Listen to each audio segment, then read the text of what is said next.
গুরু, আজকে আমি একটু আলোচনা করব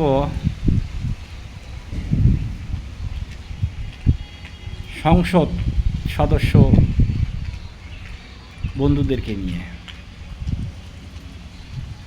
আমরা জনগণ আপনাদেরকে ভোট দিলাম, চাকরি দিলাম,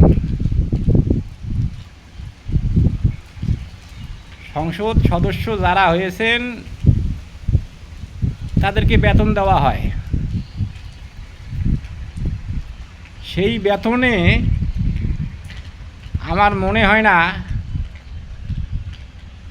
দেশে বিদেশে বাড়ি গাড়ি, হাওয়া ভবন, খাওয়া ভবন তৈরি হওয়ার কথা নয় যে বেতনটা দেওয়া হয়।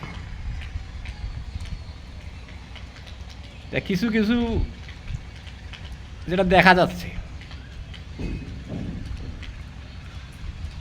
জনগণ আমরা ভোট দিয়েছি, আবার চাকরিও দিয়েছি, টাকাও দিতেছি আমাদের সেবা করার জন্য। জনগণের মানুষের সেবা করার দায়িত্ব নিয়েছেন আপনারা। ওই দেশে বিদেশে বাড়ি গাড়ি, জমি জমা, হাওয়া ভবন এইসব করার জন্য নয়। আজকে শুনতেছি যেভাবে বর্তমান যেটা দেখতেছি, বুঝতেছি যেটা আমি, তাতে দেখা যাইতেছে কোনো দলের বেডি ভাস্তি কোনো দলক মনে হয় দেওয়া যাইতেছে না, এই ধরনের ভাব সৃষ্টি হয়েছে। জামাতের বেডি ভাস্তি আওয়ামী লীগক দেওয়া যাওয়া নয়, আওয়ামী লীগের বেডি ভাস্তি বিএনপিকে দেওয়া যাওয়া নয়, বিএনপির বেডি ভাস্তি নাঙ্গলক দেওয়া যাওয়া নয়, এই ধরনের আর কি। কোনো দলের বেডি ভাস্তি মনে হয় ওই কাকু দেওয়া যাওয়া নাই, বিয়েও দেওয়া যাওয়া নাই, এমন একটা পরিস্থিতি তৈরি হয়ে যাইতেছে দেশে। এগুলো কি মানুষের সেবা? আর শুনতেছি খালি বলে ঋণ, খালি বলে ঋণ।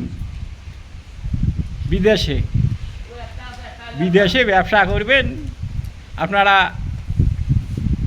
দেশের উন্নতির জন্য, বিদেশে তো ঋণ করার জন্য নয়। আমাদের যা আছে আমরা তাই খাবো, ঋণ করা, বিদেশে ঋণ করার জন্য নয়। তা বন্ধু, এসব কিভাবে সংস্কার করা যাবে এদিকে একটু নজর দেবেন আশা করি।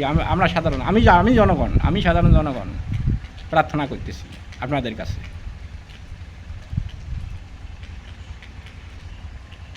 আপনাদের বিষয়ে আর কি বলবো? আপনারা মানব সেবাকারী, মানব সেবা পরম ধর্ম, মানুষের সেবায় পরম ধর্ম। স্যালুট।